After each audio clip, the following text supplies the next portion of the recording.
The threats from the loggers and ranchers and their hired gunmen were coming more frequently. Some urged her to leave or desist her relentless outcry against the devastation of the Brazilian rainforest. But Dorothy Stang, SND, would not leave the poor farmers whose homes and livelihood were in peril. She forged on through almost impassable muddy roads to reach them, to read the scriptures and pray together, to bolster their courage to stand up against injustice, and to urge them to live in harmony with the rainforest, with God, and with one another. Her resolute journey ended when she was gunned down on February 12, 2005. In today's gospel, we see the same resolute determination on the part of Jesus not to deviate from the path on which he has set out to advocate for life for the most vulnerable. The opposition against him is mounting, and he knows it. He chooses not to turn back. There were still many ancient hatreds that needed healing, one of which was the enmity between his people and the Samaritans.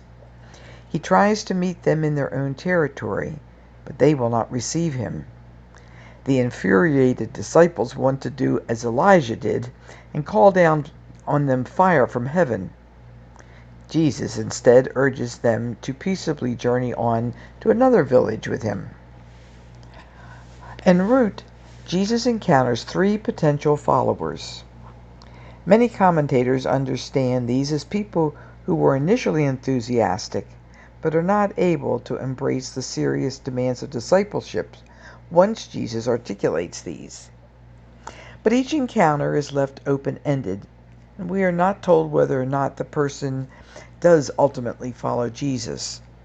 They all pose questions to us about our own commitment to follow Jesus all the way to Jerusalem. The first person approaches Jesus, expresses a desire to follow him. With words like Ruth's profession of loyalty to Naomi, the first says, "I will follow you wherever you go." This potential disciple rightly voices that following Jesus requires wholehearted dedication to him. In reply, Jesus warns that his is an itinerant mission that demands mobility to go where the needs are and a letting go of any possessiveness, even of a bed of one's own.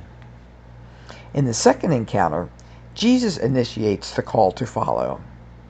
This person wants to take care first of filial obligations to his parents. Jesus invites him to embrace a larger family obligation, to extend his concern for life to all God's family as his kin, and to proclaim well-being for all in God's realm. The third person, like the first, initiates the encounter and expresses a desire to follow Jesus, asking to bid farewell first to his family, as did Elisha when called by Elijah. Jesus warns that any who come with him will not be able to return to what was before. They are forever changed and must proclaim the reign of God.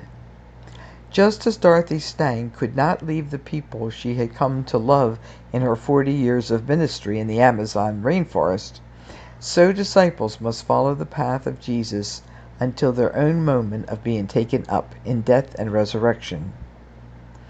We don't know whether the three would-be disciples accepted the sobering challenges and continued on the way with Jesus. If the conditions Jesus set forth seem daunting, Paul reminds us that this is not a yoke of slavery we take up, but a freeing power to live by the Spirit.